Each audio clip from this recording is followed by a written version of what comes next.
গাছটি। সকালে রাজসভায় এক সাধু এলেন।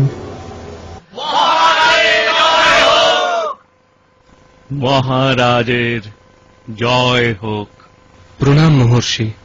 মহারাজ, আপনাকে বড়ই বিমর্ষ দেখাচ্ছে। হে মহর্ষি, আমি বড়ই দুশ্চিন্তায় জীবন কাটাচ্ছি। আমি নিঃসন্তান। বংশরক্ষা না হলে আমার অবর্তমানে এই রাজ্য ভার বহন করবে কি? দয়া করে আপনি একটা উপায় বলে দিন। নিশ্চিন্ত থাকুন মহারাজ, আপনার বংশরক্ষা হবেই। আমি 7টি অমৃত ফল দিচ্ছি। আপনার 7 রানী এই ফল আহার করলে যে কোনো এক রানী সন্তান লাভ করবে, আর সেই হবে এই রাজ্যের ভবিষ্যৎ উত্তরাধিকারী। যথা আজ্ঞা মহর্ষি। আপনি আমাকে দুশ্চিন্তা মুক্ত করলেন। একটি সন্তানেই আমি সন্তুষ্ট। যাই 7টি অমৃত ফল দিয়ে এই আনন্দ সংবাদ আমি 7 রানীকে জানাই। আমাকে আজ্ঞা করুন মহর্ষি। মহারাজ দীর্ঘজীবী হন। এই 7টি অমৃত ফলে কোনটিতে পুত্রযোগ আছে আমার জানা নেই। আগে বড় রানী, পরে মেজ রানী, এভাবে তোমরা 7 রানী একে একেই ফল আহার করো। মহাত্মা সাধুর কথা মতো তোমাদের মধ্যে যে কোনো একজন সন্তানের জননী হবে। অপরাধ নেবেন না মহারাজ। আমাদের 7 জনের যে কোনো একজনের পুত্র সন্তান হলে আমরা তো 7 জনই জননী হব। ছোট রানী ঠিক কথাই বলেছে মহারাজ। আমরা সবাই তাকে সন্তান স্নেহে বড় করে তুলব। তোমাদের কথা আমাকে আরো নিশ্চিন্ত করল। আজ আমার বড়ই আনন্দের দিন।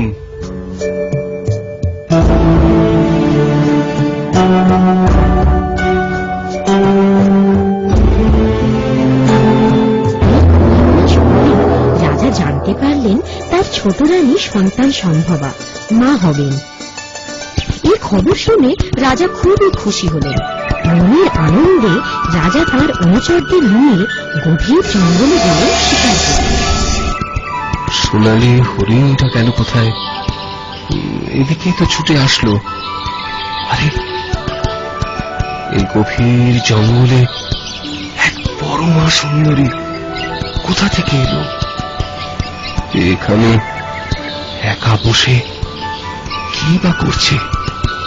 তুমি কে সুন্দরী? কোথায় থাকো? এই গভীর জঙ্গলে একা কি করছো? আমি এক আশ্রম কন্যা, এই বনেই আমার বাস। তোমার পিতৃ পরিচয়? আমি এক তপস্বীর কন্যা। পিতামাতার স্বর্গবাস হবার পর আমি একাই থাকি এখানে। আমি কাঞ্চনগড়ের রাজা। তোমার রূপে আমি মুগ্ধ হয়েছি। যদি তোমার অমত না থাকে, আমি তোমায় রানী করে রাখতে চাই। তুমি কি রাজি সুন্দরী? মহামান্য রাজার অনুগ্রহে অমত করব, তা কি হয় মহারাজ? আমি রাজি, তবে আমার একটা শর্ত আছে। কি শর্ত শুনি? শুনেছি রাজা মহারাজাদের অনেক রানী থাকে। আপনার যদি একাধিক রানী পূর্বেই থেকে থাকে, আমাকে ভুলে যান মহারাজ। আর যদি নিতান্তই আমাকে রানী হিসেবে পেতে চান, বাকি রানীদের ত্যাগ করতে হবে। না না না, এ তো বড় কঠিন শর্ত। আমার শর্ত আমি বললাম।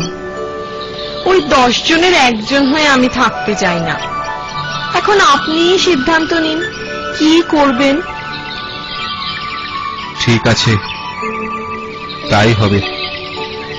তোমার জন্য 7 রানীকে আমি ত্যাগ করে নির্বাসনে পাঠাবো। চলো চলো সুন্দরী, তোমায় রাজগৃহে নিয়ে যাই।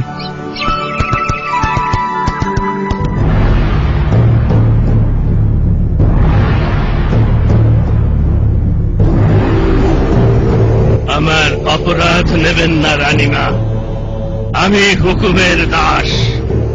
রাজার হুকুম ছিল আপনাদের হত্যা করার। আপনারা এখন থেকে এই গুহায় অজ্ঞাতবাস করুন, কেউ যেন না দেখে। মহারাজ জানলে তার হুকুম অমান্য করায় আমার গর্দান যাবে। তুমি নিশ্চিন্ত থাকো জলধর, তোমার ক্ষতি হয় এমন কোনো কাজ আমরা করব না। সবই আমাদের অদৃষ্ট। এসব ওই নতুন রানীর মন্ত্রণা। রাজাকে বশ করে আমাদের হত্যার ষড়যন্ত্র তারই। আমাদের যা ক্ষতি হবার তা তো হলোই। এখন ভয় ওই কুচক্রী মহারাজের ও রাজ্যের কোনো ক্ষতি না করে।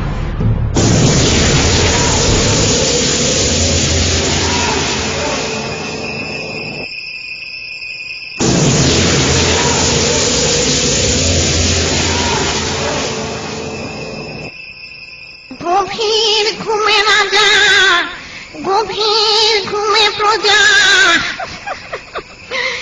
ঘুমাও রাজপ্রহরী, কারোকে পাবে সাজা।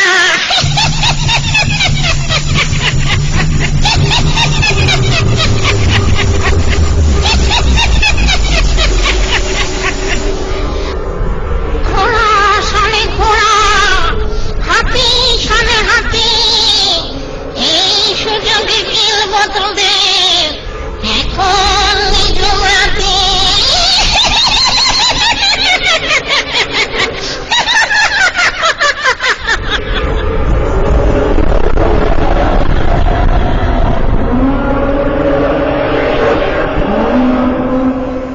রাজার কুমার জন্ম নিলি সাতরানী তোর মা, কবে যে তুই বড় হবি আরে শরণা। সাতটি রানীর দুঃখ তোকেই করতে হবে দূর, রাজপ্রাসাদে বাজবে আবার আলাপেরই সুর। আদর করে ডাকবো তোকে বরুণ কুমার বলে, কেন এলেন নির্বাসনে বলবো যুবক হলে, বলবো যুবক হলে, বলবো যুবক হলে। দিনের পর দিন, মাসের পর মাস এভাবে একে একে অনেক বছর কেটে গেল। রাক্ষসী রানী হাতি ঘোড়া শেষ করে মানুষ খেতে শুরু করলো। আপনি ঘোড়া একে সব হলো ধ্বংস, এইবারে খাবো আমি মানুষের মাংস। খাও খাও, মানুষের গন্ধ খাও।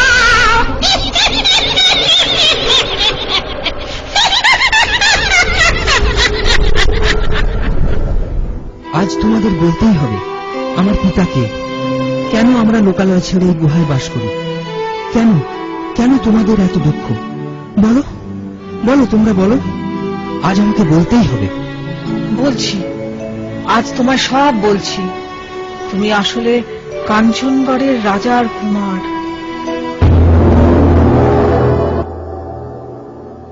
মহারাজ, আপনার রাজ্যে যা ক্ষয়ক্ষতি হবার হয়েছে, এবার আমি রাত পাহারার ভার নিলাম।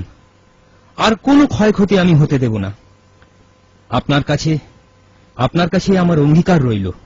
কতজনই তো এ কথা বলল, রাত ফুরোতে সেসব প্রহরীর চিহ্নই খুঁজে পেলাম না।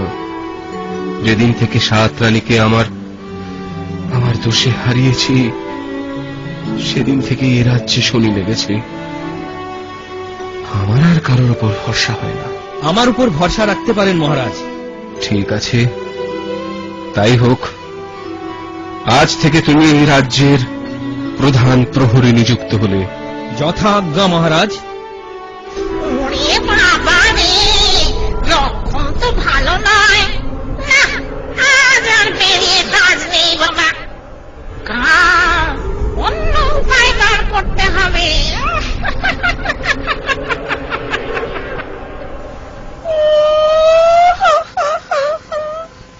ও মহারাজ, আমি বড়ই অসুস্থ বোধ করছি। মনে হয় আমায় কোনো কঠিন